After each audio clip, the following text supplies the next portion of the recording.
Hello guys, welcome back to the vlog. We are going to continue with chapter 11. We left off at selling short, don't sell it short. So we're going to just jump right into the information about selling shorts. All right, cool. Thanks for coming back. Thanks for dedicating yourself to your own progress, your own success, your own consistency and discipline. It's good shit. All right, let's jump right into it. All right, selling short. Don't sell it short. Rarely will you find a stockbroker or investor who likes to short stocks. Traders short more often, and a few traders shun the technique. Why? Number one excuse, the market has an upside bias. Reply, sure it does, but it's a long-term bias. Traders profit from the short term. Plus, the market falls 1/3 of the time. Every stock moves through cycles. Corrections and downtrends are inevitable. When they do fall, they fall faster than they rise because panic, the ultimate fear, drives stock prices or crypto prices down faster than euphoria raises them. As I write, the Dow ended the week down 300 points. Many stocks are groveling near or under their 50 MAs. Savvy traders somewhere are much richer from shorting that drop. Number two excuse. We Americans take pride in our optimism. We like our glasses half full and our endings happy. Number three excuse. It's not nice to kick someone who's down. We defend the underdog and shy away from capitalizing on another's downfall. And that's exactly what selling short boils down to. Capitalizing on an underdog. Retort to the last two excuses. Short sellers eventually cover. That adds liquidity to the stock and actually bolsters the price. Number four excuse. There's an unlimited potential for loss. After all, if you buy a $20 stock, it can't fall below zero. What if you sell short a stock at 20 and it makes a U-turn and rockets to 100? When you cover, you lose a gazillion dollars. In practice, this is absolutely true. If you're silly enough to let any position go that far against you, all the rest of us can do is roll our eyes, cluck sympathetically, and pray that you go back to your day job. You won't have a choice. To limit your losses on shorts, place automatic buy to cover stops. Adjust them down according to good risk management procedures. This book is funny. All right. End of problem and end of excuses. Let's learn how to make money shorting stocks. The shorting process, how it works. When you buy a stock, we say you are long that position or you own it. You buy it with the intention of selling it later at a higher price. You profit from the difference. When you short a stock, you sell the stock with the intention of buying it back later at a lower price. Again, you profit from the entry and exit spread. Let's say Cranky Computers breaks its way into an ugly downtrend. It's a real dog. You as a wise trader notice the breakdown and feel sure Cranky will fall to its next support area at about $50. You sell short 100 shares of Cranky valued at $60 per share. Total cost is $6,000 plus commission. Your broker removes $6,000 from your account and tucks it away as a security deposit, so you can't return the stock if need be. Then he or she borrows the stock from another client's account. In its place, an IOU guarantees the stock returned on demand. Next, the broker sells the borrowed 100 shares of Cranky for $60 per share. He puts the $6,000 away for safekeeping. As you suspected, during the next week, Cranky falls to support at $50. You quickly issue an order to buy it back, known as covering your short. Your broker takes $5,000 out of the safekeeping account, goes to the market and buys 100 shares of Cranky at $50 per share, the current price. He returns those shares to the account of the other customer he originally borrowed it from and cancels your IOU. Now your broker returns to you the $6,000 security deposit he took from your account, plus the $1,000 left over when he bought the stock back, minus a commission. Your original $6,000 investment yields a $1,000 profit, minus commission. Nice trade. The final quirky aspect of short selling, with the exception of ETFs, you cannot short most stocks on a downtick. You can only short a stock on an uptick or 0+ tick. A 0+ tick means a stock trades on an uptick, then the following trade goes off at the same price level. The uptick rule developed by the exchanges is meant to prevent violent market sell-offs. It also softens the blow to a tanking stock, a variation of don't hit him while he's down. Specialists and market makers are exempt from the uptick rule. When the market environment invites short selling, the following objectives work well for locating high probability entries for position, swing, and intraday day trades. Number 1, top reversal patterns. Number 2, continuation patterns breaking into legs of downtrends. Number 3, moving average crossovers just above the price pattern and heading to the downside. Number 4, stocks trading just below their 20-day MA on their daily chart, preferably under the 50-day MA and 200-day MA. Number 5, momentum indicators show bearish signals. And number 6, there's a 1-to-2 or 1-to-3 risk-reward ratio. Chart patterns for selling short and what to look for. My two favorite top reversal patterns for shorting in longer term trades are the double top and the head and shoulders. Position and swing traders will spot these two patterns on daily charts, and day traders will recognize them on intraday charts. These patterns can spell doom for bulls. As mentioned in the previous chapter, the double top, which is illustrated in figure 11-13, resembles an M. It forms a reverse image of the double bottom. Just as the double bottom can forecast a powerful uptrend, the double top begins to form an overbought stock in an uptrend, making new highs. Then it encounters buying exhaustion. It makes a new high, sells off, then shoots up to another high or the retest. The second high cannot break through the price resistance formed by the previous high. Buyers refuse to pay up, and those holding smell trouble and begin to sell. Now the stock falls to prior support, middle pivot of the M. It may rebound slightly, but weak volume can propel it higher. Fear takes over, stop orders are hit, and short sellers arrive with their claws fully extended. Now, the unhappy stock tumbles into free fall. When you see a complete double top form on a daily chart, monitor it for possible setup and entry below support or sell short. Your time frame could be position, swing, or intraday. This is the picture of the double top.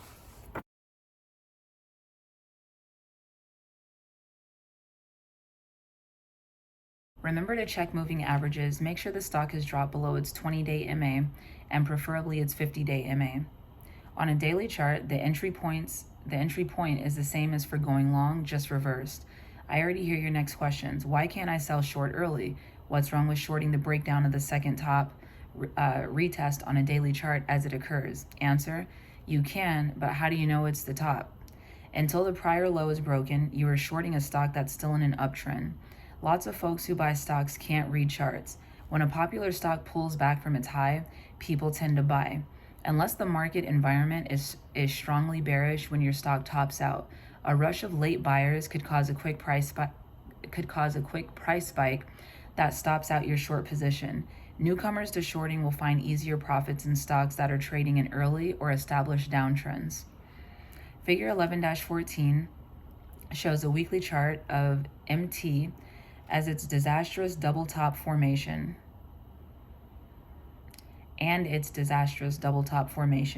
As you can imagine, when a complete double top forms on a weekly chart, it means a meltdown may soon take place. If you're long on a stock and haven't exited by the time it falls to the midpoint of a steep M, sell fast. The next step down can be a long one. Figure 11-15 shows a daily chart of MDC Holdings Inc., the home builder who constructs Richmond homes.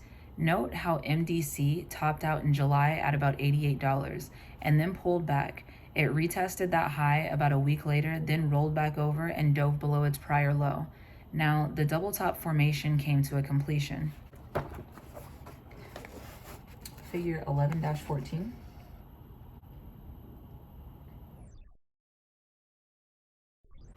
On the MDC chart, check the failure of the second top, also called the retest, and note these important reversal signals. Number 1, price quickly sliced through the 20-day moving average. Number 2, volume decreased. And number 3, stochastic had already carved a bearish reversal. Short sellers grabbed positions at $83 and MDC showed signs of weakening. Although MDC crashed through its first support level at $78, it managed to hold for the mid-August consolidation at $75. During the 2 days after the subsequent gap down, the gap usually occurs when a double top completes its formation. Short sellers who held overnight bagged several points.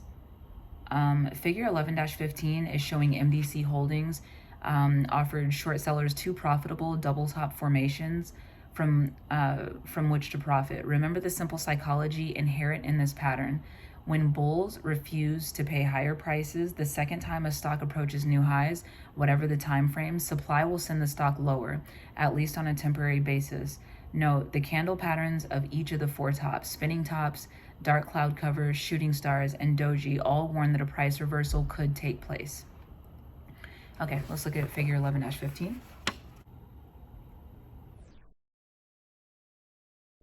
As a bonus play for short sellers, MDC created another double top in September and October. I've noticed that a second double top often takes place after a particularly steep initial double top meltdown on daily charts. The double top shown on the 15-minute chart of NTES shows a brief retest in the form of a failed breakout that falls below its daily pivot and 20-period MA, all at the same time. This convergence of signals tells intraday traders that the Chinese internet stock offers a good intraday shorting opportunity. The second reversal pattern we'll look at that creates high probability setups for short position, swing, and intraday trades is the head and shoulder pattern. This pattern resembles a human silhouette.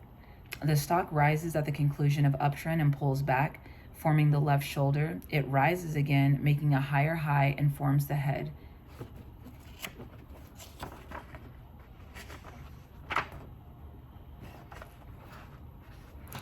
Again, it pulls back to previous support. This support line is called the neckline. The last gasp is an upturn to form the right shoulder, then a rollover and retracement to the neckline support. If price slips below the neckline, you can bet a downward follows. You can bet a downtrend follows. Sell short as the stock breaks down. Set your buy to cover stop 10 to 70 cents above the intraday's high. Set your buy to cover stop 10 to 70 cents above the intraday's high. In the case of the head and shoulders, for an optimum trade, check the volume as follows. Higher volume on the left shoulder and possibly the head, and less volume on the right shoulder. If heavy volume comes into the right shoulder, beware. In this case, the stock could be preparing to start another uptrend. Hold off on your early short entry until the breakdown is confirmed with the daily close below support. By waiting, you might miss out on profits, or you might miss out on a nasty short squeeze. When price forms a head and shoulders and then decides to ignore it and scoot higher after all, the resulting vertical price pop causes short sellers' ulcers to pop as well. Figure 11-18 shows a head and shoulders formation on a daily chart of the LEN. While head and shoulders do form on intraday charts, they are more obvious on daily and weekly charts, where the price has more time to draw defined silhouettes. 2 additional shorting tips for shorting completed top reversal patterns. Number 1, choose stocks with moonshot tops.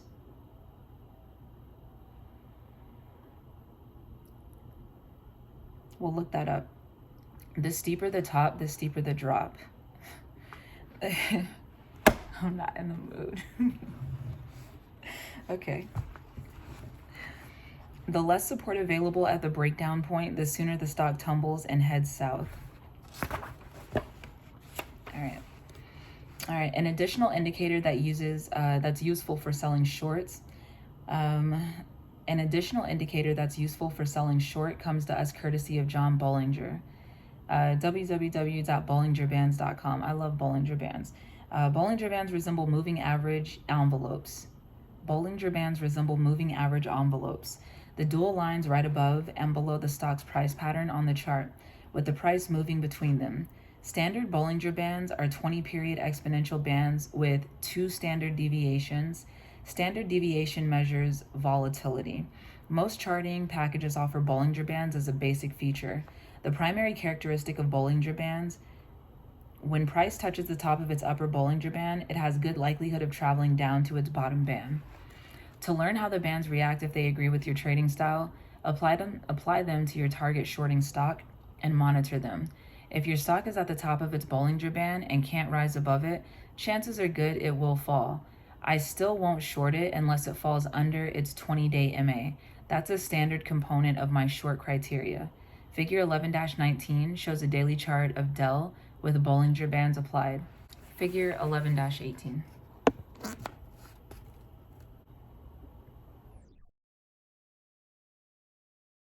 To learn how the bands react if they agree with your oh, we did that. All right. Let's look at figure 11-19.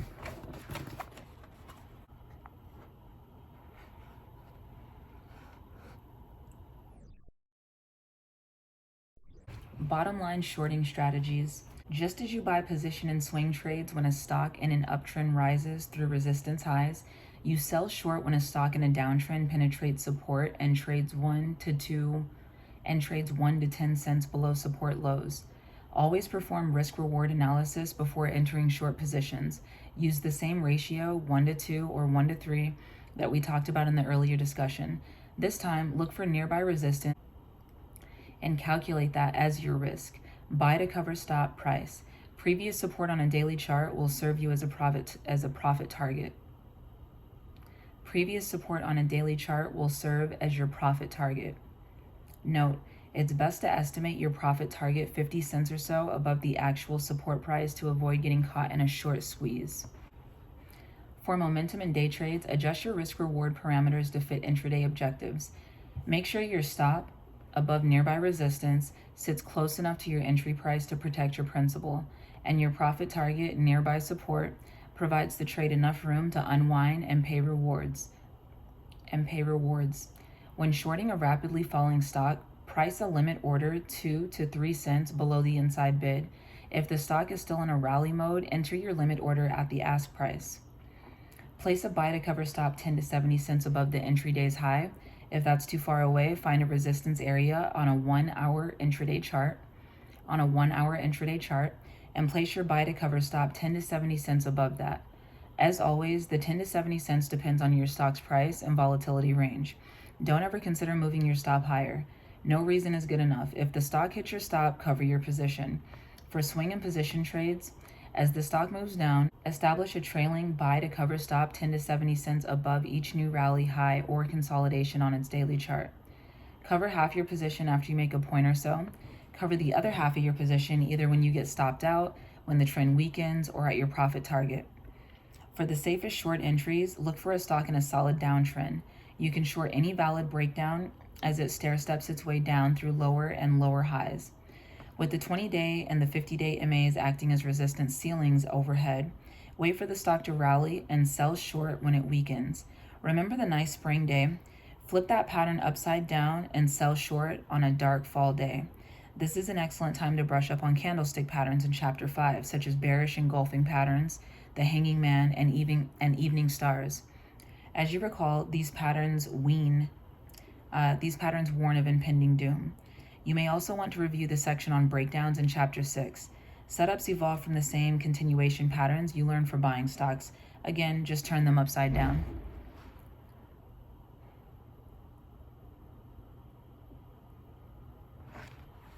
On intraday charts on crumbling stocks, look for continuation consolidations and rallies ripe for reversals.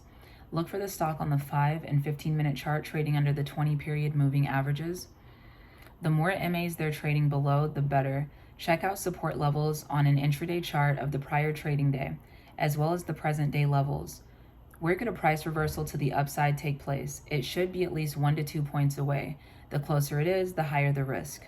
Figure 11-20 shows a daily chart of Nike with a short entry that works for swing and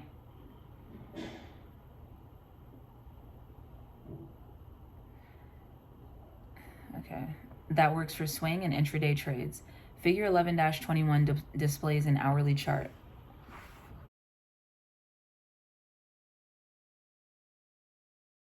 Okay, so we see a chart with Nike with more detailed short views, and figure 11-22 zooms in with the 15-minute chart. These three charts show multiple time frames that give the same short signals. The technique is optimum for swing and intraday trades. and intraday entries and risk management. When you're shorting, remember to use the top-down criteria in reverse. Look for weak overall market or at least a weak New York Stock Exchange, NASDAQ, depending on which exchange your stock resides. For good measure, the stock sector should be downtrodden as well. The tick should be negative and the trend positive above 1.0. Naturally, the E-mini S&P and or the E-mini NASDAQ 100 futures should be trading in negative territory. If you're using stochastics or the CCI, look for a bearish divergence or a downtrend. Shorting don'ts. Don't enter a short trade and then go to the beach for the day, unless your position is covered by an automatic buy to cover stop. Besides, once in a while, it's fun to watch your shorts fall. Making money on a crumbling stock is like watching the opposing team's quarterback get sacked. We're finally getting revenge for all the times we entered a long position and got creamed. Now we're the creamors.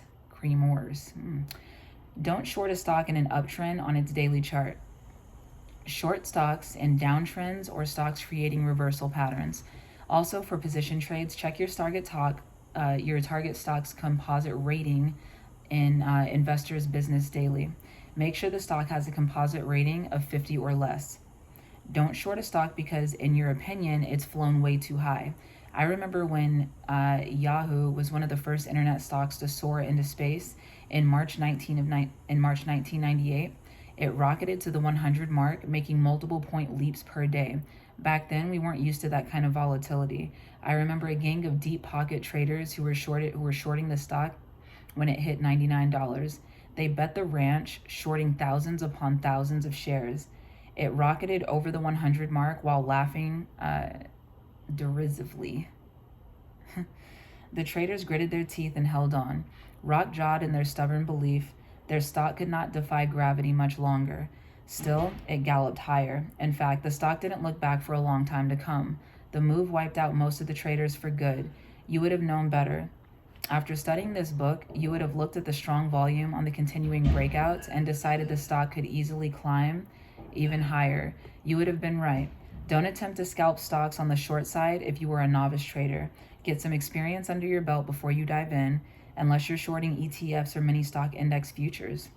The uptick rule often makes entries difficult, time-consuming, and imprecise.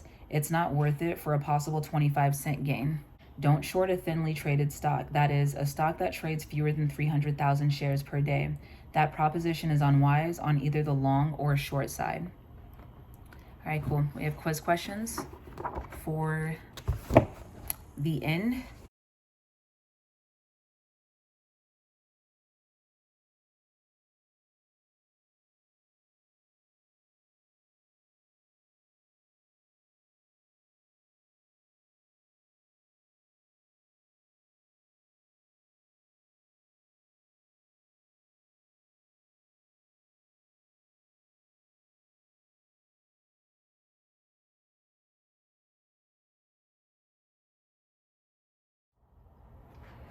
All right, cool. So that's it. That was kind of a quick one.